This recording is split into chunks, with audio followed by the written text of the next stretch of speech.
Tor haqidagi tasavvurimizni Kenneth Brain boshlagan, Taika Waititi esa uni yangicha ruh bilan davom ettirgan. Bu videoda men Torning birinchi qismini to'liq tahlil qilib, barcha yashirin detallar va ma'nolarni ko'rsatib beraman. Voqealar kino olamida yetarlicha katta rol o'ynagan va hali ham o'ynashda davom etayotgan Tyonsberg shahrida boshlanadi. Chunki aynan Tyonsbergda Odin Ragnarokda halok bo'lgan. Bugungi kunda esa bu yerda yangi Asgard joylashgan. Ammo bu shaharning kino olamidagi yagona yirik roli emas. Tordan keyingi birinchi qasaskor filmida biz Yoxun Schmidt bilan bu shaharga qaytdik. Tesseract Odin xazinasidagi noyob javohir edi.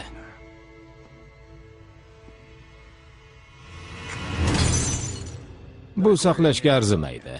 Odin va Torning uzoq o'tmishda Tesseractni yerga olib kelganini ko'rishimiz mumkin.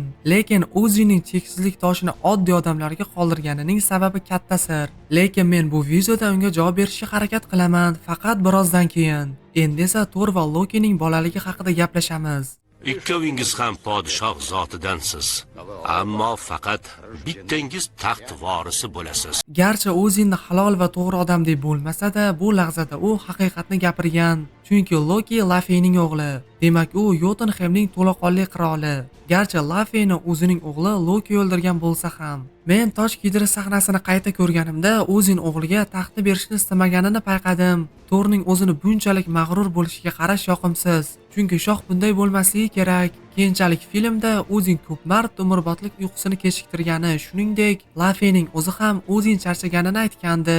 Agar ikkalasini hisobga olsak, Odin chindan ham taxtni berishga majbur bo'lgan. Bizga Odinning xazinasidagi artefaktlar ko'p marta ko'rsatilgan va har bir yangi sahna yangi mo'jizali qurollarni ko'rsatgan. Biz ko'rgan birinchi artefakt Hela Ragnarokda uni Tesseractdan ham kuchliroq deb baholagan abadiy olov. Aynan undan Surtur qayta tirilgan va bu olov o'liklarni ham tiriltirishi mumkin. Komikslarda Odin va uning akalari uni Surturdan o'g'irlab olishgan. Chunki u qilichini yoqib Ragnarokni boshlamasin deb. Umuman olganda, Odin xazinasining yarmi to'g'ridan to'g'ri Ragnarokka ishora qilgan. Olovdan keyin biz Torning bolg'asini ko'ramiz. U avval Helaga tegishli bo'lgan. Bolg'ada Asgard runalarini ko'rish mumkin.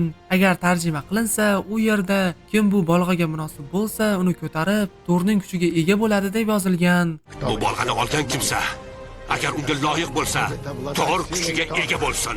Aslida bu Odinning Torni surgun qilish paytidagi so'zlarining takrorlanishi. Ko'rinadiki, Odin Hela bilan bo'lgan vaziyatdan keyin faqat munosib odamgina unga ega bo'lishi uchun bolg'ani afsunlashga qaror qilgan. Ushbu lavhaga e'tibor beraylik. Bu hayot va vaqt plitasi. Bu hayot formulasini o'z ichiga oladi va har qanday odamni davolashi yoki yoshartirishi, hatto uni o'lmas qilishi ham mumkin.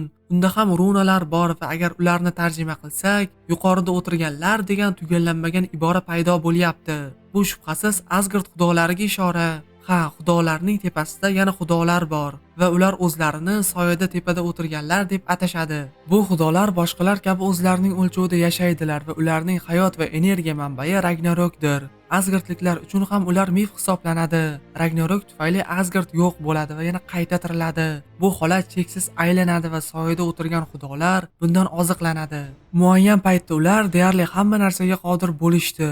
Ular har qanday voqea natijasini bashorat qilish qobiliyatiga ega edilar. Shunday qilib ular Ragnarok har bir holatda sodir bo'lishini aniq bilishgan. Odin donolikka erishish uchun ko'zini qurbon qilgan va soyada tepada o'tirganlar bilan aloqa o'rnatib, Ragnarokda ularni nima kutayotgani haqida bilgan va aynan Torga bu hodisani tugatish nasib qilgan. Odin o'g'lini ataylab odamlar tomon yuborgan, toki u yanada kuchliroq bo'lib xudolar uchun kutilmaganda kelsin. Natijada soyda tepada o'tirganlar agar Thor Ragnarokning cheksiz hodisasini uzmasa, o'zlarining orasidan joy taklif qilishdi. Lekin Thor albatta rad etdi va buni to'xtatdi. Bu voqealarning natijasi soyda tepada o'tirganlarning o'limini anglatardi.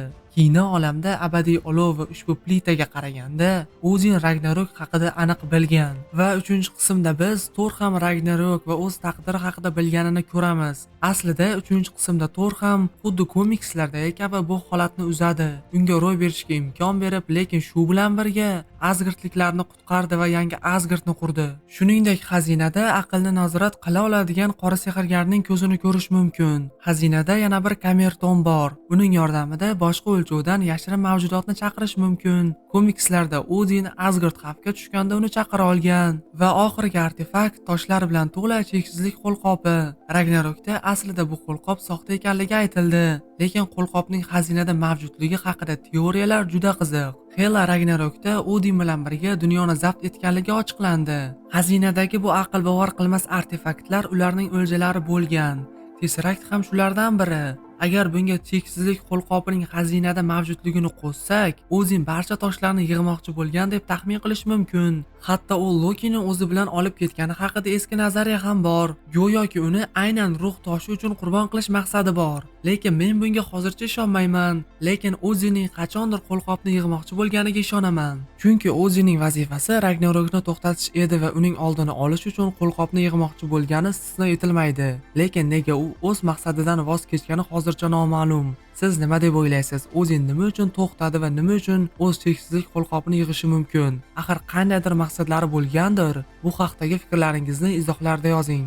Agar Odin Tesseractni odamlarga berganining sababi haqida gapiradigan bo'lsak, ehtimol sabab yerdagi Tiamat Celestiali bo'lishi mumkin va ehtimol Odin yerni ham qutqarmoqchi bo'lgandir. Abadiylar chiqqandan keyin bir nazariya paydo bo'ldi. Mening taxminimga ko'ra, Asgard nostandart shaklga ega, chunki qachondir Asgarddan ham Celestial yorib chiqqan. Men bu nazariyada katta mantiqni ko'ryapman. Arishem koinotdagi birinchi quyoshni yaratgani va bu mantiqqa ko'ra Asgard ham qachondir Celestiallar tomonidan yaratilgan. Men albatta Marvel bunday rejani 2010-yillarda rejalashtirganini tushunaman. Chunki Celestiallar birinchi marta Thor haqidagi birinchi filmdan 3 yil o'tib ko'rsatilgan va Asgardliklar Tesseract yordamida omon qolishi mumkin bo'lgan. Axir bu makon toshi va uning yordamida qoldiqlardan Asgardni yasash mumkin. Thorning toj kiydirish marosimida Odinning taxtida uning qarg'alari Hugin va Munin o'tirishadi. Ular mifologiyada ham, komikslarda ham mashhur qarg'alardir. Qarg'alar Odinning ko'zlari va quloqlaridir. Bu qarg'alarni qasoskorlarda va Thorning filmlarida ko'rish mumkin. Odin Jotunheimga kelganda uning otiga e'tibor berish kerak. Bu 8 oyoqli ot Sleipnir. U aslida Skandinaviya mifologiyasida Lokining o'g'li bo'lishi kerak. Helaning kelib chiqishini hisobga olsak, kinodagi bu ot faqat komiksga hurmat belgisi bo'lishi mumkin xolos. Jane Thorga futbolka berganda unda Donald Black ismi yozilgan. Komiksda Odin Thorni mag'rurligi uchun jazolaydi. Uning xotirasini o'chiradi va uni Donald Black ismli oddiy inson sifatida yerga yuborib qo'yadi. Thor ekanini eslamaydi. U g'ordan tayoq topadi. Bu Mjolnirning yashirin shakli. Bu sahnada Michael Strangeski Thorning bolg'asini ko'tarishga harakat qiladi. Bu odam Thor haqidagi ko'plab komikslarning muallifi. Unga o'rgimchak odam uy yo'l yo'qda ham ishora qilingan. Chunki u o'rgimchak odam haqidagi komikslarga ham aloqador. Aynan shu sahnada takrorlanmas Stellining kameosi bo'lib o'tgan. Filmning oxirida Asgardliklar Thor haqidagi va boshqa komikslarning rassomi va yozuvchisi Walt Simmons bilan ziyofat qilishgan. Filmning asosiy voqealari bo'lib o'tgan shahar Puente Antiguo bo'lib, ispanchadan eski ko'prik deb tarjima qilingan. Bu siz tushunganingizdek Bifrost ko'prigiga ishora. Shahar reklama bannerlaridan birida Journey into Mystery yozuvini ko'rish mumkin. Aynan Journey into Mystery'ning 83-sonida Thor birinchi marta paydo bo'lgan va aynan o'shanda uning dubulg'asida qanotchalar bo'lgan. Uning birinchi komiksdagi tashqi ko'rinishiga ishora toj kiydirish sahnasida bo'lgan. Qalqon Jane va uning jamoasining uskunalarini musodara qiladi va bu haqda gapirar ekan, Selvik qiziqarli voqeani eslaydi. Gamma nurlanish bo'yicha ishlaydigan mutaxassis olimni bilardim. Shitdan shunaqa odamlar kelishdi-yu. Undan keyin olimni hech kim ko'rmadi. Muxlislar bu xalqqa ishora deb hisoblashdi, lekin qasoskorlarda ochiqlanishicha, Qalqon Bennerni kuzatgan bo'lsa-da, xalq Qalqonning ixtiyorida bo'lmagan. Shunday qilib bu gamma nurlanish bo'yicha mutaxassis Samuel Sternsga ishora bo'lishi mumkin va aql bovar qilmas xalq finaldan keyin uni haqiqatan ham Qalqon odamlar olib ketgan bo'lishi mumkin. Albatta, u haqda birinchi Xalqning yakka filmidan keyin bizga hech narsa aytilmagandi. Lekin Kapitan Amerika yangi dunyoda biz uni nihoyat ko'rdik. Thor bolg'ani ko'tarishga harakat qilganidan keyingi sahnada kamera tepaga ko'tariladi va bolg'aning tushgan joyi qasoskorlar logotipiga o'xshaydi. Filmning qasoskorlar sujeti uchun muhimligini hisobga olsak, bu oddiy tasodif emas deb o'ylayman. Agent Thorning xonasiga kirganda uning aksini ko'rish mumkin. Ko'rinadiki, o'shanda ham Marvel bizga agent 200lamachi ekanligi va Gidrada ishlayotganiga shama qilgan. Bu tafsilot bizga qishki askarda ochilgan. Jane Fosterning kundaligida Thor dunyolarni birlashtiruvchi daraxt Yggdrasilni chizdi. U qizilchanoq Tesseract uchun kelgan Tyonsburg shahrida ham bo'lgandi. Lekin filmda Jane Foster tomonidan aytilgan juda muhim ibora bor. Ajdodlaringiz buni afsun deyishardi. Sen esa fan deb atagansan. Bizda afsun va fan bir butun. Bu ibora Thordan keyingi filmlarda ham tasdiqlandi.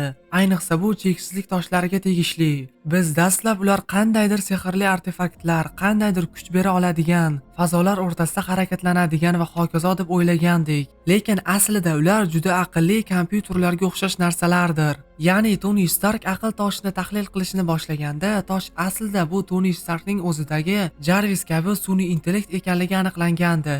Vayronkor yerga kelganda agent Coulson bu Starkdan salom bo'lishi mumkin deb taxmin qilgan. Bu komikslardagi kabi urush soatiga ham ishora. Komikslarda Tony Stark bir vaqtlar Asgard texnologiyasiga qiziqib, vayronkorning dizaynidan ilhomlangan. Kostyum to'liq Mjolnir yasalgan metal urudan yasalgan. O'zin bu kostyumni Asgard sehri bilan kuchaytirgan. Tony bu soatda qanchalik kuchli bo'lishini tasavvur qiling. Agar Tony aynan shu soatda bo'lib cheksizlik toshlarini chertganda, ehtimol u tirik qolgan bo'lardi. Shu bilan birinchi qismning tahlili tugadi. Siz tushunganingizdek, ikkinchi, shuningdek uchinchi qismning tahlili chiqadi va bu tahlillarda sizni bir nechta surprizlar kutmoqda. Shuning uchun kanalni kuzatib borishni unutmang. Agar siz bu yerda birinchi marta bo'lsangiz, obuna bo'ling. Xo'sh, sizlar bilan doimgidek Tony Kark bo'ldi. Yangi videolarda ko'rishguncha